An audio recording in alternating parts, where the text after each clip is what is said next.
Olá, meu nome é Ayla, eu sou enfermeira aqui da Estratégia da Saúde da Família em São Luís do Paraitinga. Sou formada como enfermeira desde 2019. Estou atuando há 7 meses aqui no município de São Luís do Paraitinga e a pedido e convite do professor Jean, eu vou explanar o assunto para vocês sobre a promoção da saúde no meio ambiente escolar em tempo de pandemia. Primeiramente, eu vou conceituar para vocês o que é o COVID. O COVID é uma infecção respiratória aguda causada pelo coronavírus SARS-CoV-2, potencialmente grave, com elevada transmissibilidade e de distribuição global, por isso se denomina pandemia. Transmissão. O COVID é transmitido por 3 vias: por gotículas, por aerossóis e por contato. Através do quê? Do toque de um aperto de mão de uma pessoa contaminada por uma pessoa não contaminada, por gotículas de saliva durante a fala, por espirro, pela tosse, pelo catarro, por objetos e superfícies contaminadas como celular, maçaneta de porta, mesas, copos, brinquedos e teclado de computador. Sintomas. Nós temos aí um período de incubação de 2 a 14 dias. O que seria esse período de incubação? O período de incubação nada mais é do tempo que você entra em contato com a doença até a manifestação dos sintomas, que isso pode levar de 2 a 14 dias. Nós temos os pacientes assintomáticos, onde ele não apresenta nenhum sintomas, porém transmite ainda a doença. Nós temos os casos sintomáticos, que nele classificamos como casos leves, moderados e graves. Nos casos leves, o paciente apresenta uma tosse, dor de garganta, espirro, coriza, uma fadiga, cefaleia, que é a dor de cabeça, febre, diarreia e dor abdominal.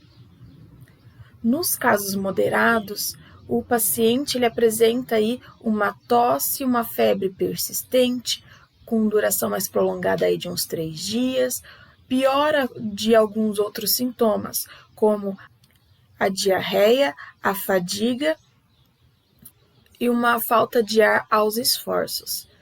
Nos casos graves, o paciente ele apresenta a síndrome respiratória aguda grave.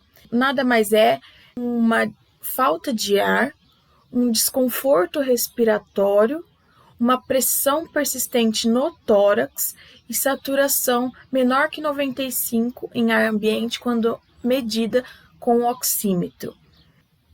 Em todos os casos, o paciente pode apresentar perda do olfato e paladar. O diagnóstico. O diagnóstico da COVID pode ser feito por meio clínico, laboratorial e radiológico. Por meio clínico, o paciente pode apresentar de 3 a mais sintomas daquele que eu falei anteriormente. Já o diagnóstico laboratorial é feito pelo exame RT-PCR, que é o swab naso-orofaríngeo, que é o famoso cotonete. Está apresentado na primeira imagem. Teste rápido, que vê antígenos, anticorpos, IgG e IgM no sangue. Como que é feito esse teste rápido? Esse teste rápido é feito por um furo no dedo, onde é coletado uma amostra de sangue e é colocado nessa plaquinha que está ao lado, na segunda figura aí abaixo. Essas plaquinhas podem dar positivo ou negativo, ou também recuperado. É muito importante que o paciente saiba quando ele iniciou os sintomas. Dependendo de quanto tempo ele está apresentando esses sintomas, vai ser um tipo de exame a ser escolhido. O RT-PCR, o swab nasoorofaríngeo, geralmente ele é feito no 3º ou 7º dia.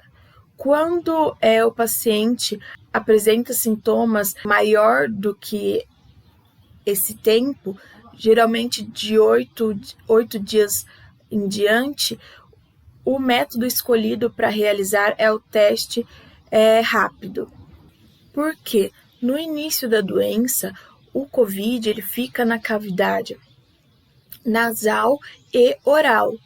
Após um período aí, que ele fica após 7 dias, ele já está disseminado na corrente sanguínea.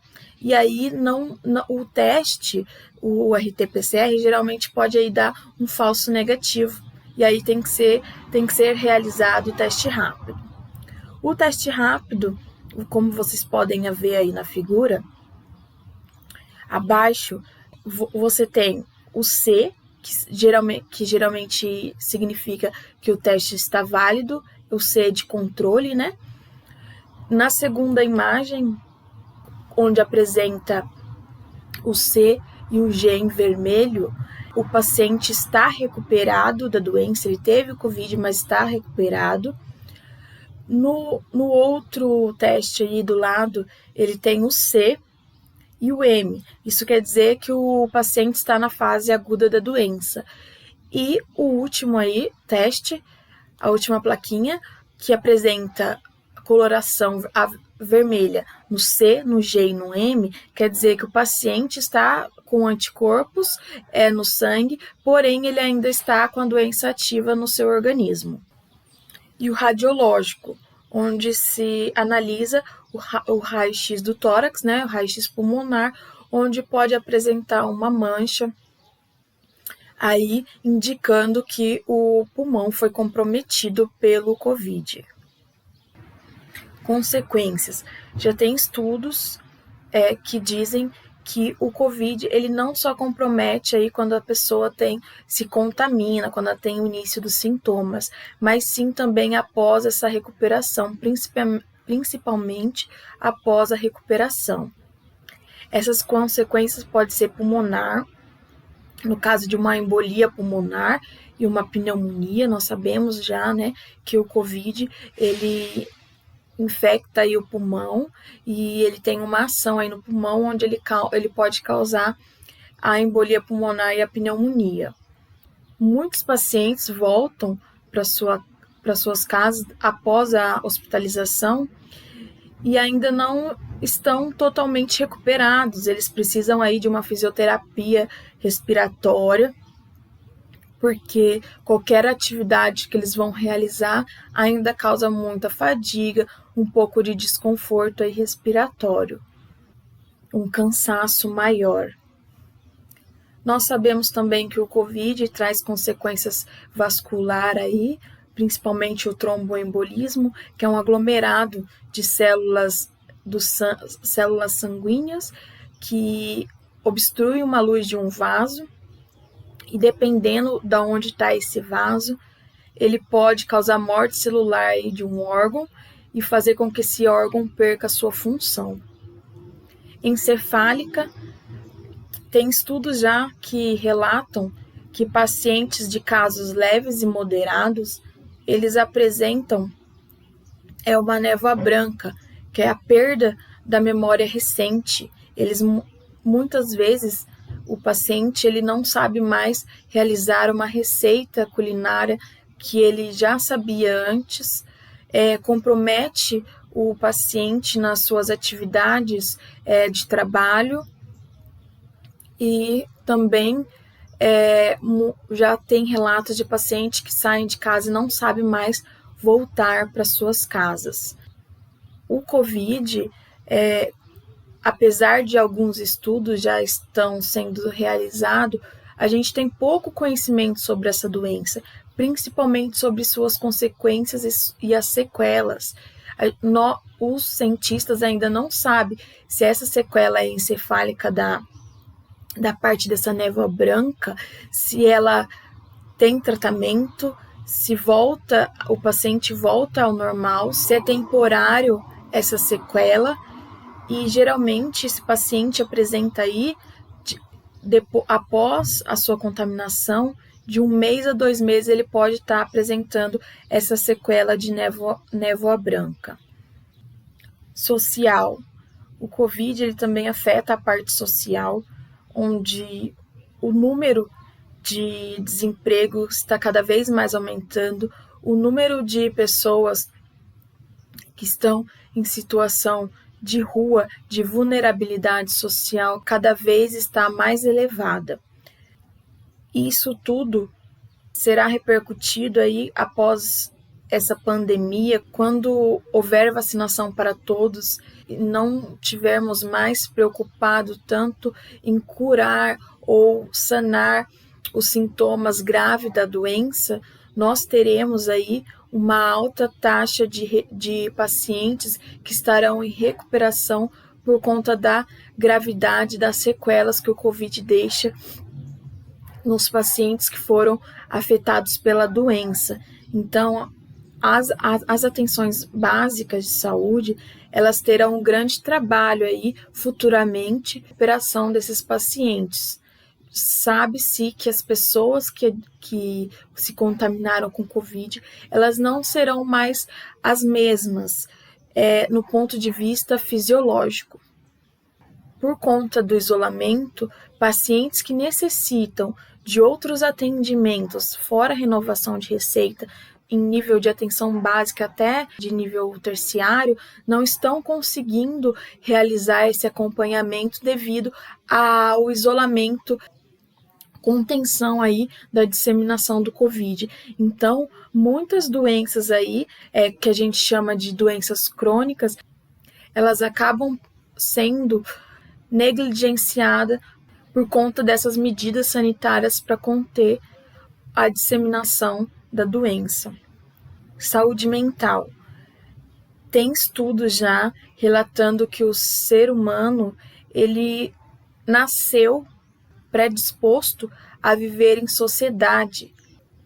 O isolamento causa em muitos uma ansiedade, uma depressão e, consequentemente, e pessoas que têm tendência suicida acabam aí fazendo esse ato. Tem já estudos relatando que há um aumento aí no número de adolescentes que têm se automutilado. Tem um canal muito interessante e que eu indico a vocês sobre a parte de saúde mental, que relata sobre a ansiedade, depressão, suicídio e autolesão, e como o autocuidado para com estas pessoas são importantes para que nós evitemos ou acolhemos essas pessoas que estão em sofrimento.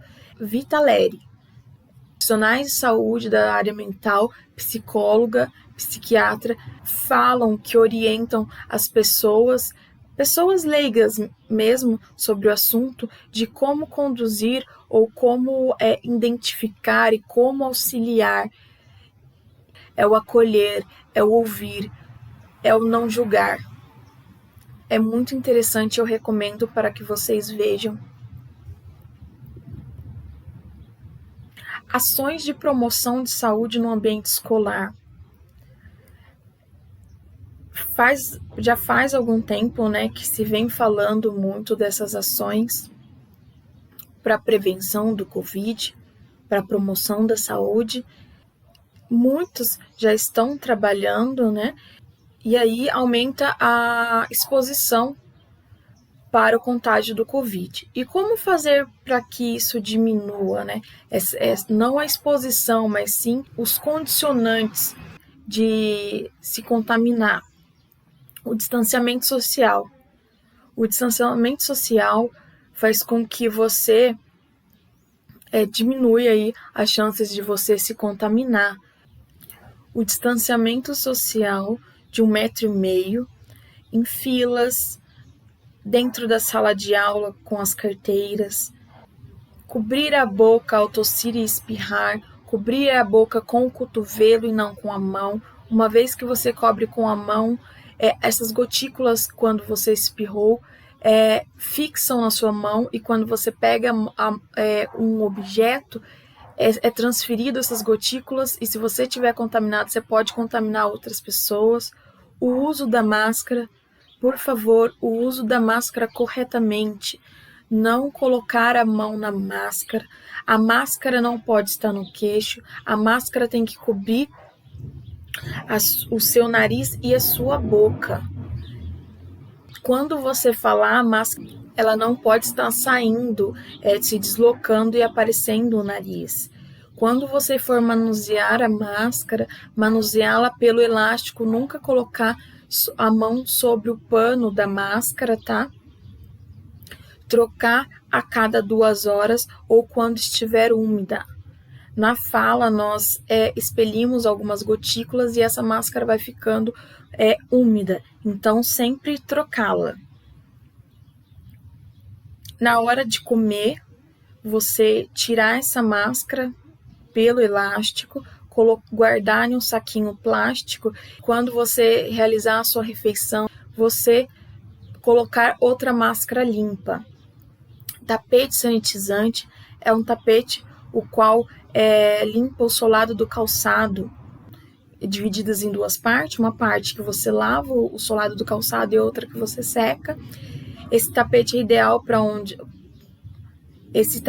ideal aonde você uma quantidade de pessoas que entram e saem de um mesmo local. E esse tapete, o que ele contém? Uma parte onde você limpa o calçado com álcool a 70% ou água sanitária e seca esse calçado. Evitar compartilhar material. Evitar o compartilhamento do material, evitar o compartilhamento de lanche no intervalo, porque gotículas da saliva podem estar aí no seu lanche e você oferecendo para outra pessoa vai direto para a boca e possa contaminá-la. Também o uso de alguns materiais seu próprio, se for necessário compartilhar uma caneta ou um outro objeto, você joga álcool 70% no objeto, entrega para a pessoa e após a devolução desse objeto, você joga álcool 70% de novo para guardar aí na sua mão para você limpar. Nunca coloque, quando você estiver fora de casa, a não ser para trocar a máscara, nunca coloque a mão no rosto, tá? Evite colocar a mão no rosto. Higienização das mãos com o uso do álcool em gel ou líquido, ou a lavagem mesmo das mãos, com frequência, sempre que você tocar aí um objeto ou tocar uma superfície, está lavando essa mão. Eu recomendo que vocês que estão agora trabalhando e que vão frequentar o ambiente escolar, vocês sempre tenham na mochila ou na bolsa um vidrinho de álcool a 70%, né? Porque a melhor forma de higienizar as mãos é com água e sabão.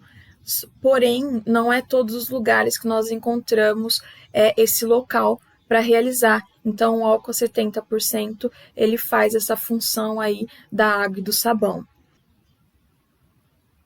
Evitar aglomerações. No intervalo, é recomendável que façam escalonamento aí das turmas que irão sair para evitar essa aglomeração e evitar a disseminação aí do Covid. Manter sempre os ambientes arejados, janelas e portas abertas das salas e das salas de professores, do banheiro, tá? As salas que têm ar-condicionado, se for usar esse ar-condicionado, ele tem que ser limpo regularmente, não pode ficar aí um tempo prolongado sem a limpeza adequada. A limpeza dos ambientes e superfícies com maior frequência, com maior regularidade, principalmente entre a saída de uma turma e outra. Limpar carteiras, cadeiras, bancadas, maçanetas de porta. Disponibilidade aí pela instituição de álcool a 70% em todo o ambiente escolar, principalmente aquele que tem um maior número de pessoas que passam naquele local, dentro das salas de aula, na porta da instituição, na secretaria. Pessoas assintomáticas que apresentam alguns sintomas não devem ir às aulas presenciais. Comunicar aí ao professor e ao coordenador de curso que você está aí apresentando alguns sintomas. Procurar a assistência médica para que você possa se cuidar. Investigar possíveis contatos da pessoa sintomática no ambiente escolar. Tem alguém mais da sala dessa pessoa que começou a apresentar sintomas que está? Como que essa pessoa está? É importante isso, uma vez que 3 pessoas em um período curto de tempo que apresente sintomas, essa escola deverá ou essa instituição deverá ser fechada, sanitizada para que depois volte a funcionar regularmente. Um adendo que eu achei necessário é os cuidados ao chegar em casa e durante o seu trajeto aí para a escola ou até para o trabalho. Sempre quando você for sair, mexer com dinheiro, mexer com cartão de crédito, sempre higienizar a sua mão com álcool a 70%. Você pode estar higienizando o assento do banco, do ônibus. Eu sei que muitos aí usam o transporte coletivo como meio para chegar ao trabalho ou à instituição. Deixar os sapatos que você utilizou nos ambientes fora de casa, para fora, higienizá-los antes de colocar para dentro, pode ser com álcool 70% ou até mesmo água e sabão, usa uma escovinha aí para escovar. Lembrando que neste momento não se deve varrer nenhum ambiente, se deve passar um pano úmido, tá?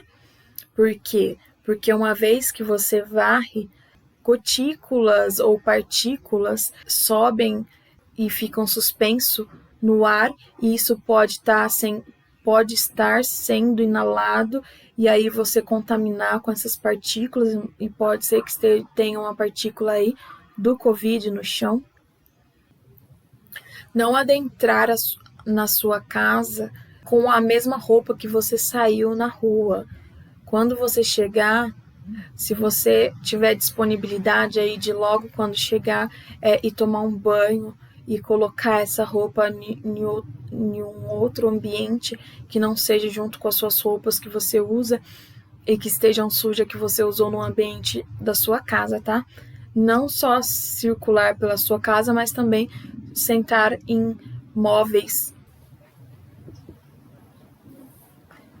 A higienização das mãos. Como fazer uma higienização das mãos corretamente?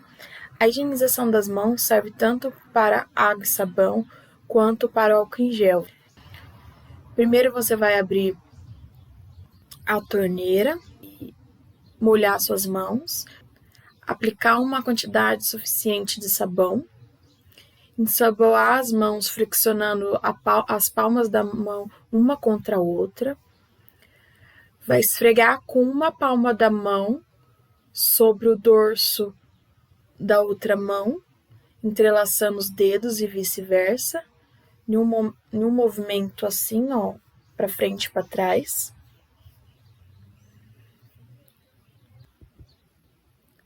Após, você vai entrelaçar os dedos das mãos, friccionando os espaços interdigitais. Muitas vezes, entre os dedos se acumulam bactérias e vírus, e nessa manobra vocês conseguem eliminar, fazer com que o sabão chegue nesse local e eliminar esse vírus, essa bactéria. Você vai esfregar o dorso dos dedos das mãos com a palma da mão oposta, segurando os dedos com o movimento de vai e vem. Você vai fazer um vai e vem assim, ó, para frente e para trás. Após, você vai esfregar o seu polegar. Esses movimentos são sempre feitos com uma mão e depois com a outra, tá? Você vai friccionar as polpas digitais das unhas de uma mão, fazendo uma concha com a outra e friccionando ela no movimento circular. No movimento circular para quê? Entre o dedo e a unha também se acumulam bactérias e vírus. E nesse movimento você conseguirá eliminá-los. Você fará com uma mão e depois você fará com a outra. Depois você esfregará os punhos, tá? E na hora de enxaguar essa mão, nunca colocar a mão ensaboada na torneira. Sempre vai com o cotovelo, ou você pega um papel interfolha, que mostra na figura seguinte, um papel interfolha e abre essa torneira. Você sempre vai lavar com a água caindo aqui na ponta dos seus dedos e você vai em direção ao punho. Sempre. Nunca é do punho para baixo, que geralmente vem aí a sujeira e acaba contaminando toda a sua mão novamente. Então, é sempre dos dedos ao punho. Você vai secar com papel interfolha. Primeiro você seca as suas palmas das suas mãos. Você pega um papel interfolha, você secará a palma das suas mãos. Depois você vai jogar no lixo. Você vai pegar outro papel interfolha e aí você vai secar o dorso da mão. E após um outro papel interfolha vai secar os punhos. Quando você for sair do banheiro e essa porta estiver fechada, nunca coloque a sua mão que você acabou de lavar na maçaneta dessa porta. Você vai pegar o interfolha e daí com o papel interfolha você abrirá a porta. Essas foram as referências utilizadas para eu explanar esse assunto com vocês. Agradeço ao professor Jean pelo convite. Espero que estas orientações e essas informações conduza vocês a uma mudança de hábito para promover a própria saúde de vocês, que vocês também passem esse conhecimento a outras pessoas, familiares e amigos, para que todos possam tomar esses cuidados e diminuir aí a contaminação de outras pessoas.